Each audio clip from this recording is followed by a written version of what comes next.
मेरे प्यारे छात्र 10वीं कक्षा की प्रथम भाषा हिंदी कक्षा में आप सबको स्वागत है। पिछली कक्षा में हम अध्ययन कर रहे थे कि कर्नाटक कुलपुरोहित आलूरू वेंकटराव, कर्नाटक के कुलपुरोहित कहने वाले आलूरू वेंकटराव जी के बचपन और उनकी शिक्षा और उनके जीवन में हुए दिव्य दर्शन, इसके बारे में हम अध्ययन किए थे। बच्चों, कर्नाटक कुलपुरोहित आलूरू वेंकटराव जी के आगे का जीवन के बारे में हम अध्ययन करने वाले हैं आज की कक्षा में।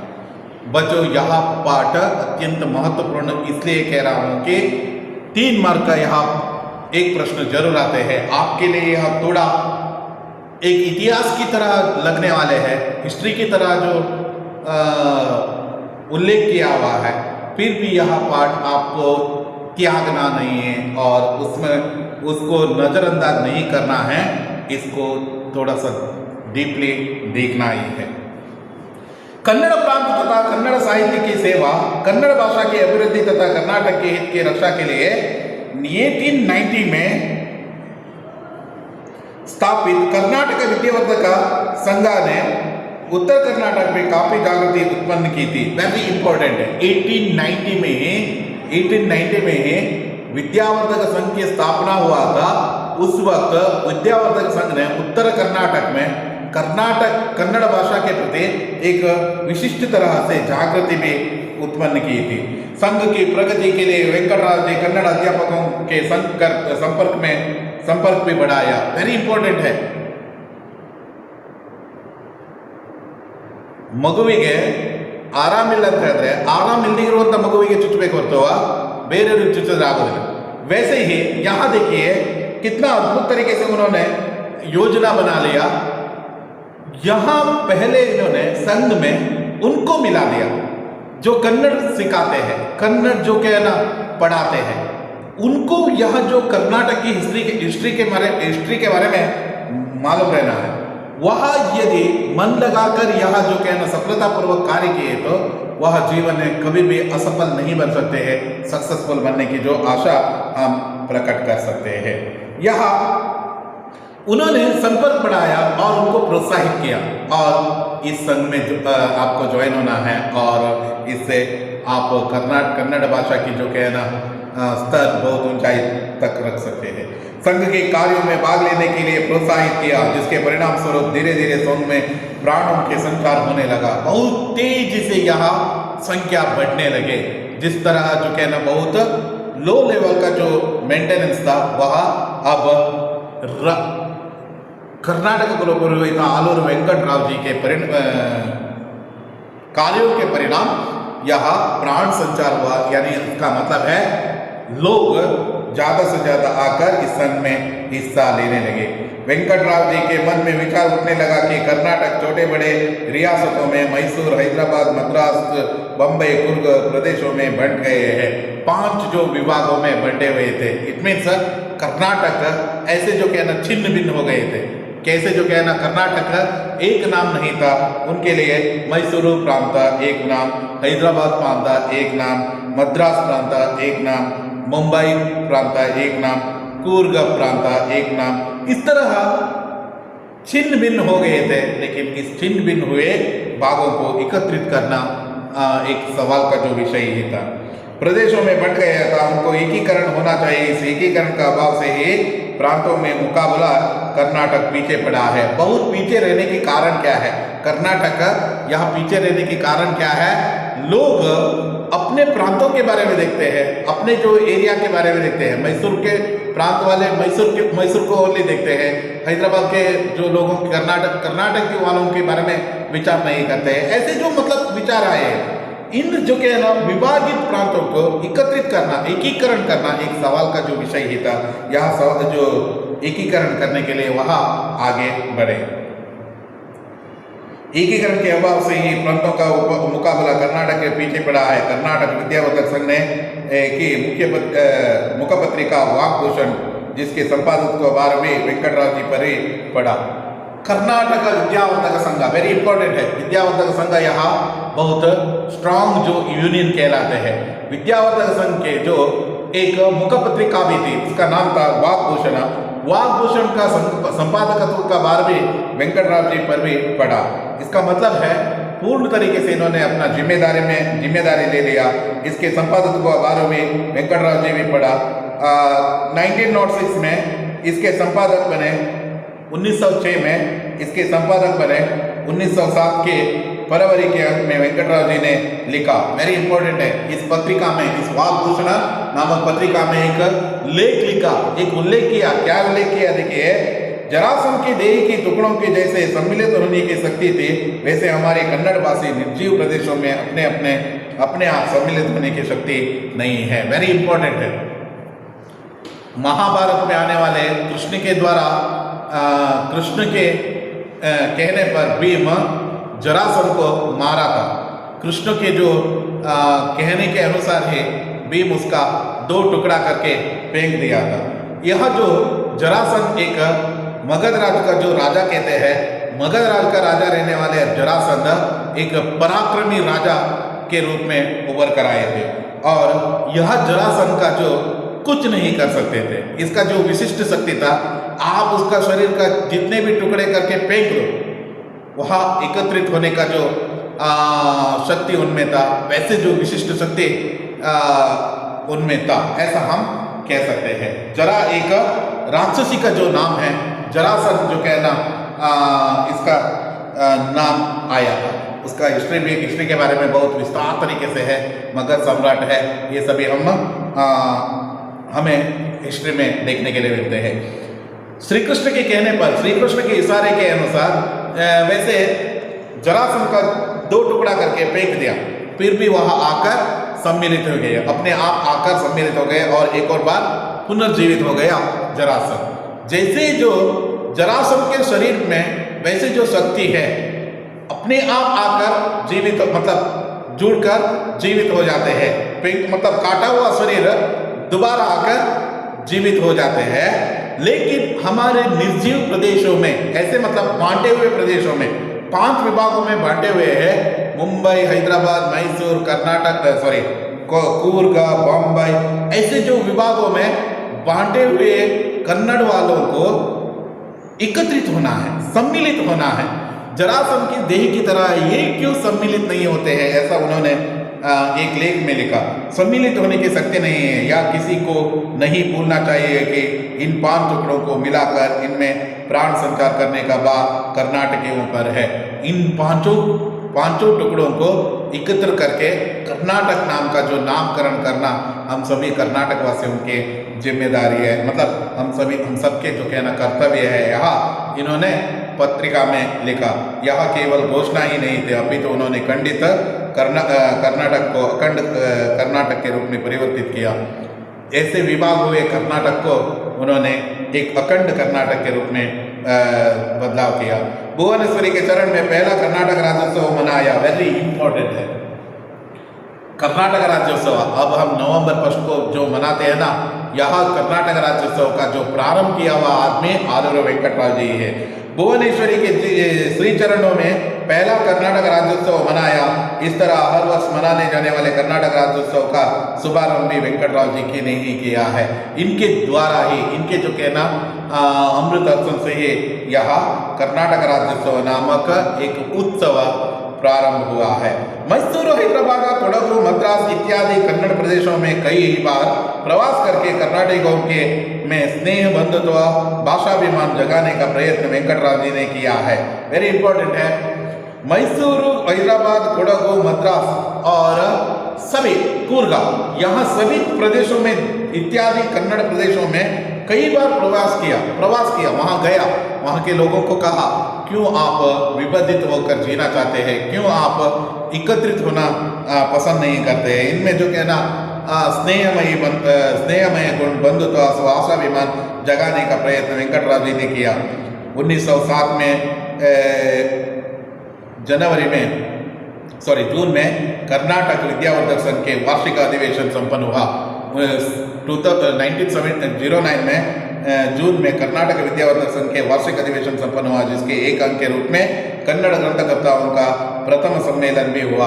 उसमें ही एक विशिष्ट तरीके से उन्होंने एक आयोजन किया ग्रंथों का, जो एग्जीबिशन, ग्रंथों का जो सम्मेलन किया, ग्रंथकर्ताओं का प्रथम सम्मेलन हुआ जिसके लेखक, शिक्षक एवं शिक्षाधिकारी के भाग लिया था। इसमें बहुत सारे लेखक भाग लिए, शिक्षाधिकारी भाग लिए, शिक्षक भाग लिए। वेंकटराव जी संघ के सारे काम अनायासक्त योगी के बातें करते रहे। यह उनके स्वभावों की एक विशेषता थी। उन्होंने जो कहना अथक जो प्रयत्न किया, मतलब कंटिन्यूअसली वह काम करते रहे, वो भी क्या है, बिना जो टायर्डनेस से, बहुत सुंदर तरीके से अपना जो जिम्मेदारी जो उनको सौंपाया गया था उसको उन्होंने सटीक तरीके से उन्होंने करके दिखाया। 6 वर्षों के सतत प्रयत्न से भारत रत्न सर एम विश्वेश्वरैया आदि सहानुभूति से 1914 में एक अखिल भारतीय कन्नड़ सम्मेलन बेंगलुरु में संपन्न हुआ। इसके फलस्वरूप कन्नड़ साहित्य परिषद की स्थापना हुए, एक बृहद संस्था बन गए। एक तरह से कन्नड़ साहित्य परिषद की स्थापना का श्रेय भी आलूर वेंकटराव जी को ही मिलना चाहिए। वेरी इंपॉर्टेंट है। अभी हम कन्नड़ परिषद कहते हैं, कन्नड़ साहित्य परिषद कहते हैं। यहाँ अब कर्नाटक का एक अत्युन्नत जो परिषदों में एक माना जाता है। ऐसे जो विशाल रूप से कर्नाटक में रहने वाले परिषद दूसरा नहीं है। बहुत सुंदर जो कहना परिषद के रूप में यहाँ पहले हुए हैं। यह समझ लीजिए, इसका श्रेय भी वेंकटराव जी को ही मिलता है, ऐसा हम कह सकते हैं। क्योंकि क्या है, इनके जो अथक प्रयत्न से ही सर एम विश्वेश्वरैया के उस समय के जो कहना भारत रत्न सर एम विश्वेश्वरैया आदि सहानुभूति से 1940 में 1914 में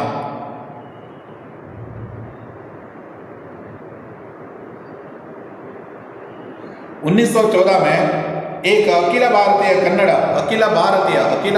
कन्नड़ साहित्य सम्मेलन बेंगलुरु में संपन्न हुआ। बेंगलुरु में इन्होंने किया और इसका फलस्वरूप कन्नड़ साहित्य परिषद की स्थापना भी हुई। यहाँ जो कन्नड़ साहित्य की परिषद की स्थापना भी हुई, एक बृहद संस्था बन गई है। आज यहाँ बृहद संस्था बन गए। एक तरह से कन्नड़ साहित्य परिषद का स्थापना का श्रेय वेंकटराव जी को ही मिलना चाहिए, ऐसा हम कह सकते हैं। अपने विचारों के प्रचार के लिए वेंकटराव जी ने लेखनी हाथ में ली। वेरी वेरी इंपॉर्टेंट है। संघ, साहित्य और लोगों को जुड़ने का काम इन्होंने किया और इसके साथ साथ लोगों के हृदय तक मेरा जो विचार पहुंचाना है तो उनको लेखनी पकड़ना था। यानी इसका मतलब लेखनी लेकर कुछ लिखना था, इसलिए उन्होंने लेखनी हाथ में लिया। कर्नाटक पत्र, कर्नाटक वृत्त, कन्नड़ केसरी आदि पत्रिकाओं में लेख प्रकाशित कराने लगे। भिन्न भिन्न पत्रिकाओं में, हर एक पत्रिकाओं में इनके लेख कन्नड़ भाषा के प्रति रहने वाले एक लेख जरूर रहते थे। कन्नड़ केसरी वेंकटराव जी के प्रिय पत्रिका रहे। वेरी वेरी इंपॉर्टेंट है, अंडरलाइन कर रखे आप। कन्नड़ केसरी यह पत्रिका अत्यंत जो कहना प्रिय पत्रिकाओं में एक थी। वेरी इंपॉर्टेंट है, आपको कंफ्यूज नहीं होना है। कन्नड़ केसरी यह प्रिय पत्रिका है। वाग्भूषण यह विद्यावर्धक संघ के पहली जो पत्रिका है, आपको यह भी याद रहना है। मुख पत्रिका कहलाते हैं विद्यावर्धक संघ के मुख पत्रिका वाग्भूषण। हमारे जो वेंकटराव जी के प्रिय पत्रिका कन्नड़ केसरी है। वेंकटराव जी के ऐसे लगा कि केवल ग्रंथाध्ययन से काम नहीं चलेगा। वैसे केवल ग्रंथाध्ययन करने से, जो हिस्ट्री पढ़ने से काम नहीं चलेगा। कर्नाटक वालों के जो कहना बारे में वो और भी बहुत जानकारी मुझे हासिल करना है, इसलिए उन्होंने क्या किया, इसके लिए शिलालेख, ताम्रपट, वीरगल्लू, मास्तिकल्लू, प्राचीन सिक्के, प्राचीन इमारतें आदि का अध्ययन जरूरी है। इसलिए उन्होंने ऐसे जो विचारों का अध्ययन करने के लिए प्रारंभ कर दिया। इसके लिए शिलालेख, शिला में लिखा हुआ लेख है, और ताम्रपट है, ताम्र जो पट में लिखा हुआ पत्र है। वीरगल्लू, वीरगल्लू एक एक कल्लू रहते हैं, उसमें लिखा हुआ वीरों की याद में खड़ा किया हुआ शिलालेख है। वीरों की याद में खड़ा किया हुआ शिलालेख है। और मास्तिकल्लू सती हुई स्त्री के याद में खड़ा किया हुआ शिलालेख है। सती हुए याद में खड़ा किया हुआ शिलालेख है।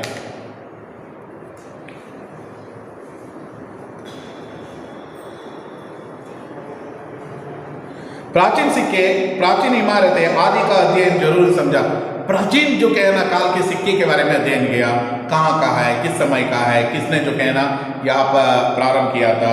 मास्ती गलों के बारे में भी अध्ययन किया, वीरा गलों के बारे में भी अध्ययन किया। आखिर कौन कौन जो कहना हमारे जो इस कर्नाटक भूमि में जन्म लिए हैं, कौन कौन के जो कहना उल्लेख है, इन सभी जो कहना अध्ययन उन्होंने किया और विषय संग्रह भी उन्होंने किया। कर्नाटक के गतवैभव का शोध करते करते वेंकटराव जी के कर्नाटक के कोने कोने भ्रमण किया। कर्नाटक का गतवैभव का शोध करते करते कर्नाटक के हर एक कोने तक पहुंचने में यहाँ सक्षम हुए। हजारों रुपया खर्च किए पर बदले में उनको 10 गुना मूल्य आत्मविश्वास मिला, जिससे वे संतुष्ट थे। हजारों रुपये, उस समय हजारों रुपये मतलब बहुत ज़्यादा रुपए है। उतना रुपया खर्च किए, वहाँ खर्च किए, इसके बदले में उसको इतना जानकारी मिला, इतना जानकारी, बहुत जानकारी उसे प्राप्त हुआ, उस बहुत जानकारी उसे प्राप्त हुआ है।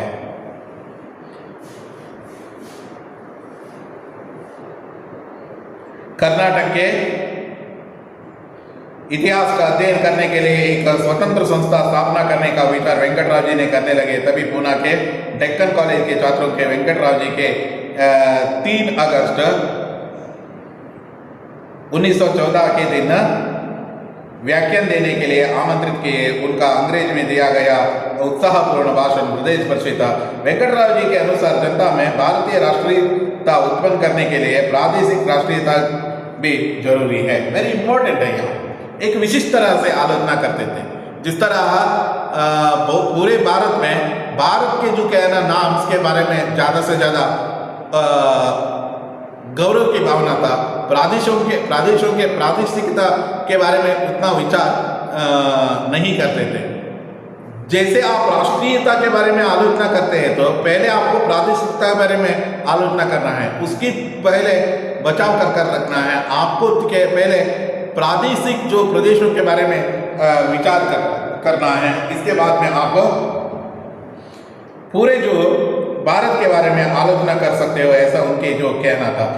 कर्नाटक के इतिहास में अध्ययन करने के लिए स्वतंत्र संस्था का स्थापना करने का इन्होंने निर्णय लिया। मतलब ऐसे जो महान हिस्ट्री है, कर्नाटक का जो हिस्ट्री है, इसलिए हमें क्या करना है, एक विशिष्ट तरह से एक संस्था ही खोलना है, ऐसे उन्होंने आलोचना किया और वेंकटराव जी ने करने लगे। तभी पूना के डेक्कन कॉलेज के छात्रों ने वेंकटराव जी को 3 अगस्त 1914 के दिन व्याख्यान देने के लिए आमंत्रित किए गए। डेक्कन जो कहना कॉलेज के विद्यार्थियों ने वेंकटराव जी के इनके जो कहना अथक जो कहना प्रयत्नों के कारण से ही कर्नाटक में एक जोश फैला हुआ है। इसलिए उनकी जो कहना भाषण सुनने के लिए डेक्कन कॉलेज के जो सभी छात्र वहाँ उनको बुलाया और अंग्रेजी में किया हुआ यह भाषण बहुत दिलचस्पी भाषण था। अंग्रेजी में दिया हुआ यह भाषण हृदय स्पर्शी था। वेंकटराव जी के अनुसार जनता में भारतीय राष्ट्रीयता उत्पन्न करने के लिए पहले आपको देश के बारे में सोचना है, तो पहले आपको प्रदेश के बारे में, आप जिस प्रादेशिक जगह पर रहते हैं ना, उसके बारे में आलोचना करना है। प्रादेशिक राष्ट्रीयता की जरूर है। विद्यारण्य ही कर्नाटक का मूल प्रेरक शक्ति है। विद्यारण्य जी ही कर्नाटक के जो कहना भावना जो आपके दिल में आना है, तो विद्यारण्य आपको प्रेरक शक्ति बन सकते हैं। इनकी राय यह थी कि कर्नाटकत्व के अभिमान से ही कर्नाटक के उन्नति के लिए परिश्रम करने की प्रेरणा उत्पन्न होती है। जो जिसके हृदय में कर्नाटकत्व की जो भावना आते हैं ना, इससे वह कर्नाटक के जो परिश्रम से कर्नाटक की जो कहना उन्नति कर सकते हैं, ऐसा उन्होंने आलोचना किया। आप लोग कर्नाटक अभिमान के देवता को प्रसन्न कर लो, उसकी अमरता को ज्ञान दृष्टि से देखो और उसका चरित्र आद्यांत मनन कर लीजिए। वेंकटराव जी के उद्देश्य अनुसार कर्नाटक के गतवैभव के स्मरण से छात्रों में चेतना जाग उठी। उन्होंने वहाँ कहा, कर्नाटक के बारे में इतना जो विचार कहा, कर्नाटक के बारे में, कर्नाटक यहाँ है, कर्नाटक के बारे में आपको दिल से जो कहना जानना है, कर्नाटक तो आपके हृदय में जागना है। और इसलिए संतुष्टि भाव से वहाँ कर्नाटक अभिमान को देवता को प्रसन्न करने के लिए कहा, वहाँ प्रसन्न करने के लिए कहा। और साथ ही साथ इससे जो प्रसन्न करने के लिए कहते वक्त अमरता का ज्ञान दृष्टि से देखो। कर्नाटक को एक अमरत्व देना है आपको, ऐसे जो दृष्टि से देखना है। और वेंकटराव के उद्देश्य अनुसार कर्नाटक की गतवैभव का स्मरण से छात्रों में चेतना जाग उठी। उन छात्रों में एक नया चेतना जाग उठी। छात्रों में संग्रहित 100 रुपयों की निधि से बल से 1914 में धारवाड़ में ऐतिहासिक मंडल की स्थापना हुए, जिसके प्रथम अध्यक्ष वेंकटराव जी थे। ऐतिहासिक अध्ययन के जो कहना, एक मंडल स्थापित किया, एक यूनियन स्थापित किया और इसका प्रथम अध्यक्ष वेंकटराव जी ही थे, ऐसा हम कह सकते हैं। लगातार 12 वर्षों के प्रयत्न से 1926 में केंद्र सरकार के पुरातत्व विभाग वालों ने उत्तर कर्नाटक के देहातों में घूमकर ऐतिहासिक सर्वे किया। प्राचीन कर्नाटक नामक अंग्रेजी कन्नड़ मासिक पत्रिका प्रकाशित की। वैसे इनके अतिरिक्त प्रयत्न से बहुत जो कोशिश करने के बाद में 12 वर्षों के बाद में पुरातत्व सेंट्रल गवर्नमेंट के जो पुरातत्व इलाके ने उनके जो एक कमेटी भेजा और वहाँ सर्वे करने के लिए इनने तो वह खूब तरीके से सर्वे किया और जो कुछ भी सर्वे का जो अंश है ना, इन्होंने बार बार प्राचीन कर्नाटक नामक अंग्रेजी और कन्नड़ मासिक पत्रिका में प्रकाशित की। वेंकटराव जी ने कर्नाटक गतवैभव नामक पुस्तक का प्रकाशित, जो कर्नाटकियों के हृदय में चिरस्थायी बनकर रहने वाली रचना है। वेरी इंपॉर्टेंट यहाँ है कि इन्होंने कर्नाटक गतवैभव नामक एक सुंदर जो पुस्तक प्रकाशित किया। इस प्रकाशित किया हुआ पुस्तक में बहुत सुंदर तरीके से जो भी इन्होंने अध्ययन करते वक्त अपने जो अध्ययन के समय पर मिला हुआ बहुत सारे विचारों ने इन्होंने उस पुस्तक पर विषय रखा। यह केवल ऐतिहासिक पुस्तक ही नहीं, इतिहास के दर्शन के कर्नाटकियों से नवजीवन स्फूर्ति चैतन्य बनने का प्रयत्न इसमें है। केवल ऐतिहासिक पुस्तक ही नहीं, कर्नाटक का गतवैभव के बारे में कहने वाले पुस्तक ही नहीं है, अपितु इसमें एक कर्नाटकियों में, कर्नाटक के रहने वाले लोगों में क्या है, इसका जो विशिष्ट तरीके से जो विवरण रहने लगे और जो नवजीवन को स्फूर्ति मिली और चैतन्य बनने का प्रयास भी किया। इसमें वेंकटराव जी का नाम कर्नाटक के कोने कोने तक पहुंचा दिया। इस पुस्तक के माध्यम से ही कर्नाटक के कोने कोने तक इनके नाम पहुंचने में सफल हुए। बेंगलुरु के नागरिक के एक मानपत्र अर्पित किया, जिनमें वेंकटराव जी को गतवैभव के गीतकार की उपाधि से विभूषित किया गया। वेरी इंपॉर्टेंट है, कर्नाटक के गतवैभव के गीतकार, वेरी इंपॉर्टेंट मीन्स इंपॉर्टेंट। ऐसा जो सम्मान बेंगलुरु की कमेटी ने उनको पत्र देकर, उपाधि देकर, साथ ही साथ मानपत्र अर्पित करके यहाँ जो उसको उपाधि दिए। कर्नाटक गतवैभव के प्रकाशन के उपरांत धारवाड़ में स्थापित कर्नाटक राष्ट्रीय विद्यालय में वेंकटराव जी अवैतनिक अध्यापक बने। वैसे कर्नाटक के जो गतवैभव के प्रकाशन करने के बाद उपरांत धारवाड़ में राष्ट्रीय विद्यालय में इन्होंने अवैतनिक मतलब बिना वेतन से काम करने के लिए अध्यापक बन गए। यहाँ जो अध्यापक बनना एक जो बहुत अच्छा जो मार्ग है, छात्रों के हृदय तक पहुंच सकते हैं। छात्रों के मतलब नवा पीढ़ी के जो हृदय में कर्नाटक का जो भाव जागृत कर सकते हैं, यही जो अच्छा मार्ग इन्होंने अपनाया। धारवाड़ जिला कांग्रेस कमेटी के उपाध्यक्ष बनकर कर्नाटक पत्रिकाओं के राष्ट्रभक्ति प्रेरक लेख लिखते लगे। यह भी अत्यंत महत्वपूर्ण है। राष्ट्रीय धारवाड़ जिला के कांग्रेस जो कमेटी के उपाध्यक्ष बनकर राष्ट्रभक्ति के जो लेख इन्होंने अपने लिखावट में और नहीं तो लेखन में ज़्यादा से ज़्यादा विषय रखते आए। कन्नड़ की सेवा के लिए वेंकटराव जी ने छात्रों को, युवकों को प्रोत्साहित किया। बहुत सारे छात्रों को प्रोत्साहित किया, युवकों को, युवा पीढ़ियों को प्रोत्साहित किया। कन्नड़ की सेवा करना है, कन्नड़ भाषा के बारे में जागृत होना है, आपको अभिमान जो जगह आपके जो हृदय में अभिमान जगाना है। उनके मार्गदर्शक भी बने, सब बहुत सारे जो छात्रगणों के मार्गदर्शक भी बने। अनेक अविस्मरणीय सूक्तियां से सदा के लिए कर्नाटक वासियों से प्रेरित किया। बहुत सारे ऐसे जो सूक्तियां, काडु बेड़सी नाडु उड़सी, यह जो एक सूक्ति है, का जो कहना यहाँ जो जंगल के जो संरक्षण के बारे में कहते हैं, काडू बेड़सी नाडू उड़सी, वैसे ही कर्नाटक के कन्नड़ भाषा के जो मतलब कर्नाटक कितना जो महान है, इनके जो बहुत सारे जो सूक्तियां मिलते हैं, उनमें से 2 सूक्तियां यहाँ दिए हुए हैं, देखेंगे हम। कन्नड़ नाडु हमारा दीवान खाना है तो भारत हमारा घर है। कितना महान जो वर्ड कहा है, भारत माता यहाँ हमारा घर है, तो यहाँ तो कन्नड़ नाडु यानी कर्नाटक दीवान खाना के रूप में वहाँ कहा।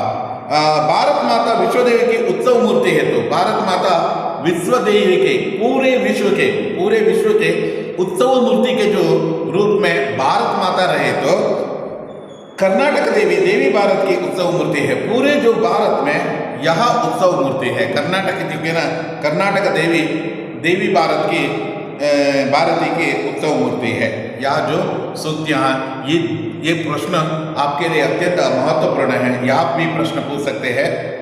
आलूर वेंकटराव जी द्वारा प्रचलित सूक्तियों के बारे में लिखिए, यहाँ आपको एक प्रश्न आ सकते हैं। राष्ट्रीय काम, इन्होंने राष्ट्रीय काम क्या किया, यह भी अत्यंत जरूरी है, देखेंगे। राष्ट्रीय काम कार्य है राष्ट्र सेवा के लिए वेंकटराव जी ने वकालत छोड़ दी। राष्ट्र सेवा करना था उसको, इसलिए उन्होंने बहुत आमदनी आने वाले वकालत को भी उन्होंने छोड़ दी। उच्च विचार सादा जीवन अपनाया। वकालत छोड़ने पर उन्हें अपना मनपसंद काम करने का मौका मिला। वकालत जैसे ही वह छोड़ा, उसको अपने जो मनपसंद काम करने के लिए उनको मौका मिला, और जिसमें रिस्ट्रिक्शन नहीं था, और यही जो मार्ग पर चलना है, ये जो नहीं था। इस वक्त उसको पीस ऑफ माइंड मिला, मतलब बहुत शांति जो महसूस करने लगे, और मानसिक जो आज़ादी उसको उन्होंने अपनाया, मौका मिलने लगा। मानसिक आज़ादी सबसे बड़ी आज़ादी समझने लगे। मानसिक आज़ादी, मेंटली आप जिस तरह आज़ाद रहते हैं, किसी के जो कहना प्रभाव में नहीं रहते हैं, वह सबसे बड़ी आज़ादी कहलाते हैं। अंग्रेजों से मिला हुआ जी उसका आज़ादी या नहीं, मानसिक आज़ादी जब आप हासिल करते हैं ना, वह सबसे बड़ा आज़ादी कहलाते हैं। यहाँ भी एक प्रश्न आ सकते हैं, कौन सी आज़ादी सबसे बड़ी आज़ादी कहलाते हैं? मानसिक आज़ादी, यहाँ लिखना है आपको। धारवाड़ में एक राष्ट्रीय स्कूल खोलने का प्रयत्न में लगे हैं, वेरी इंपॉर्टेंट है। यहाँ नूतन विद्यालय के बारे में आपको लिखना है, यहाँ आपको प्रश्न पूछ सकते हैं, इसलिए थोड़ा इस पर नजर डालिए। धारवाड़ में एक राष्ट्रीय स्कूल खोलने का प्रयत्न में लगे गए। वैसे बहुत प्रयत्न किया, राष्ट्रीय स्कूल खोलना है, ऐसे आम तरह का स्कूल नहीं है, राष्ट्रीय जो मतलब विचारों को प्रचार करने का जो स्कूल खोलना है। मित्रों के सहानुभूति, मित्रों ने सहायता की, और जाने माने व्यक्तियों ने धन सहाय किया। बहुत बड़े बड़े मतलब जो जानते हैं और जो उनके जो नज़दीकीपन अपनाए थे, वो सभी धन सहाय किया। दूसरे गांव के धन सहायता भी, मतलब बहुत सारे जो गांवों के धन सहायता भी इन्हें प्राप्त हुआ। 26 जनवरी 1909 में 9 के दिन धारवाड़ में कर्नाटक नूतन विद्यालय अस्तित्व में आया। वेरी वेरी इंपॉर्टेंट है, धारवाड़ में नूतन विद्यालय अस्तित्व में आया। वेंकटराव जी की प्रयत्न सफल हुआ। जो प्रयत्न इन्होंने किया था, जिस तरह उन्होंने सपना देखा था, नूतन विद्यालय के बारे में सपना देखा था, वह सपना साकार हो गया। और वेंकटराव जी के प्रयत्न सफल हुआ। छात्रों को स्वावलंबी आत्मनिर्भर बनाना राष्ट्रीय शिक्षा का प्रमुख उद्देश्य था। वेरी वेरी इंपॉर्टेंट है राष्ट्रीय शिक्षा। यहाँ नूतन विद्यालय में राष्ट्रीय शिक्षा को बहुत जोर देते थे। इसमें क्या विचार ज्यादा से ज्यादा बोला जाता था, यहाँ छात्रों को सिखाया जाता था कि छात्रों को स्वावलंबी बनाना है, इंडिपेंडेंट रहना है। इंडिपेंडेंट कैसे बनाया जा सकते हैं? आत्मनिर्भर बनाना है। जैसे हमारे जो नरेंद्र मोदी जी ने कहा है आत्मनिर्भर भारत का, वैसे ही जो अपने जो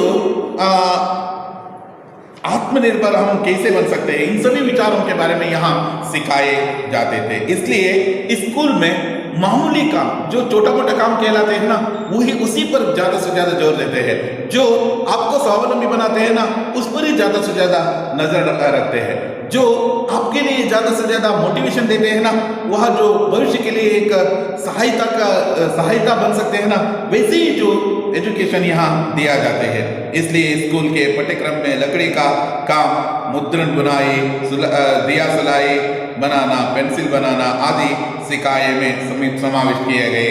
लकड़ी के काम कैसे कर सकते हैं, लकड़ी से क्या काम कर सकते हैं, प्रकृति में मिलने वाले यह लकड़ी का काम कैसे कर सकते हैं, मुद्रण का जो काम कैसे कर सकते हैं, बुनाई का काम कैसे कर सकते हैं, दिया सलाई का जो दिया सलाई बनाना, मैस्टिक बनाना कैसे बना सकते हैं, पेंसिल बनाना कैसे, जो यह सभी समाविष्ट किया गया। वेंकटराव जी स्कूल के गौरव सचिव भी थे, वेरी इंपॉर्टेंट है। यहाँ नूतन विद्यालय के गौरव सचिव के रूप में यहाँ पदोन्नत रहा।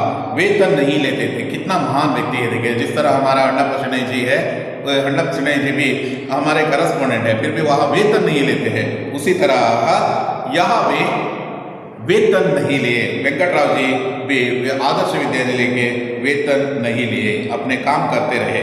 उनके अनुसार कमाई की उपेक्षा देश सेवा प्रधान बात है। वह कहते थे, आलूर वेंकटराव जी कहते थे, कमाई की उपेक्षा देश सेवा करना एक सबसे बड़ा काम कहलाते हैं। धारवाड़ में स्वदेशी आंदोलन के कारण वकालत छोड़ने वाले वेंकटराव जी ही थे। स्वदेशी आंदोलन के कारण आमदनी आने वाले बहुत बड़े जो रूप से पैसा कमाने वाले वकालत के यहाँ जो काम भी इन्होंने छोड़ दिया। किसके लिए? स्वदेशी आंदोलन में भाग लेने के लिए। स्वदेशी आंदोलन में भाग लिया और इसके कारण से इन पर बुरी नजर पड़ गए। धारवाड़ के जिलाधीश की काली सूची में वेंकटराव जी का नाम भी लिखा गया। काली सूची बना लिया और उसमें वेंकटराव जी का नाम भी लिखा गया।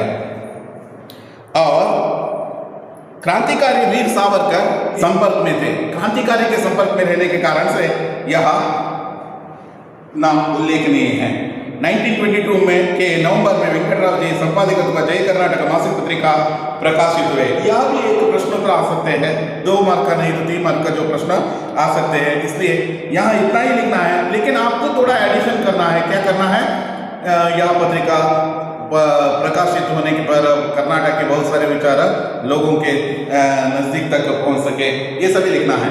1922 में के नवंबर में 1922 के बाद नवंबर में वेंकटराव जी के संपादकत्व का जय कर्नाटक मासिक पत्रिका प्रकाशित हुए। मासिक पत्रिका मंथ में एक बार आने वाली पत्रिका है।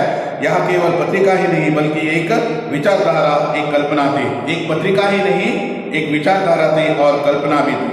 नव कर्नाटक निर्माण इसका ध्येय था। मेन उद्देश्य नव कर्नाटक के निर्माण था। 1930 में कन्नड़ साहित्य सम्मेलन के वेंकटराव जी अध्यक्ष चुने गए थे। 1930 में वेंकटराव जी को कन्नड़ साहित्य सम्मेलन के अध्यक्ष के रूप में चुने गए। उन्होंने अपने अध्यक्षीय भाषण में कर्नाटक के सर्वांगीण विकास के बारे में विचार व्यक्त करते हुए भावनात्मक एकता पर जोर दिया। भावनात्मक तरीके से उन्होंने कहा और साथ ही साथ लोगों को उत्तेजित करने का प्रयास भी किया। जनता में राष्ट्रीयता का जागृत करने के लिए वीर कर्नाटक रत्नगणु नामक पुस्तक प्रकाशित किया। एक और पुस्तक उन्होंने प्रकाशित किया, वह है वीर कर्नाटक रत्नगणु। वैसे बड़े बड़े जो व्यक्तियों का नाम यहाँ सम्मिलित किया, रत्नगणु वैसे जो नाम देकर उन्होंने एक और पुस्तक लिखा। यह पुस्तक बहुत लोगों को कर्नाटक के जो युग पुरुषों के नाम परिचय करवा दिया। लगातार 50 वर्ष के संघर्ष के उपरांत कर्नाटक राज्योत्सव के दिन में वेंकटराव जी का जीवन को विश्राम मिला। नवंबर 1 को ही इन्होंने एक विश्राम करने के तरीके से अपना जीवन को एक विश्राम लेने के लिए उन्होंने सोचा। धारवाड़ के साधन के लिए अपने गीत भवन के इन्होंने अपने जीवन का संध्या काल बिताया। अपने कोने क्षण कन्नड़े जीवन का जो अंतिम दिन है ना, वह यहाँ बिताया। कहाँ? साधन के लिए नामक जगह पर गीत भवन नामक घर में इन्होंने यहाँ बिताया। उनके अथक प्रयास से कन्नड़ियों को नया राज्य निर्माण हुआ, मगर उसका नाम रखा गया था मैसूर। इनके अनवरत प्रयत्न के कारण से ही कर्नाटक वासियों को एक नया राज्य मिल गया। कर्नाटकದ ಎಲ್ಲರನ್ನು ಸೇರಿಸಿ ಒಂದು ರಾಜ್ಯವನ್ನ ಮಾಡಿದರು। ಅದರ बट उसका नाम रखा गया मैसूरू राज्य। मैसूरू राज्य यहाँ 1956 नवंबर 1 में किए गए थे और उसके वेंकटराव जी को बेहद दुख हुआ। उनको यह विषय बहुत दुखित हुआ, क्योंकि वह चाहता था कि कर्नाटक नामक नामकरण करना है, लेकिन यह आज अपने राज्य का नाम कर्नाटक देखते तो वे फूला नहीं समाते थे, अत्यंत आनंदित हो जाते थे, अत्यंत जो प्रसन्नचित्त हो जाते थे, क्योंकि आज कर्नाटक मैसूर राज्य का नाम कर्नाटक बन गए हैं। 1971 से 73 से यह बदलाव हुआ है, आपको यह याद रहना है। 1973 से खंड कर्नाटक को नया एवं पूर्ण स्वरूप देने वाले वेंकटराव जी 25 फरवरी 1964 को देहांत हुए। इनकी जो निधन हो गया, इनकी मृत्यु हो गया 1964 में, यह दैवाधीन हो गए, ऐसा कहना दुख की विषय है। फिर भी यह वेंकटराव जी कर्नाटक के जो कहना नामकरण के समय जीवित नहीं थे, यह कहना अफसोस की बात है। राष्ट्र प्रेमा, स्वाभिमान, स्वभाषा प्रेमा की अखंड ज्योति उनके हृदय में जलती ही रही। राष्ट्र तथा सर्वांगीण उन्नति का भार देवी भावी पीढ़ी पर सौंप कर यह दिव्य विभूति परमात्मा के पास चले गए। बाकी सभी भारत मतलब कर्नाटक वासियों को बाकी सभी जिम्मेदारी जो कहना सौंप कर यह सदा सदा के लिए हम सबको छोड़कर दैवाधीन हो गए। यह आलूर वेंकट कर्नाटक कुल पुरोहित आलूर वेंकटराव जी का पाठ का परिचय है। इसमें डाउट से तो आप पूछ सकते हो। अगले कक्षा में हम बाकी सभी विचारों के बारे में अध्ययन करेंगे। धन्यवाद।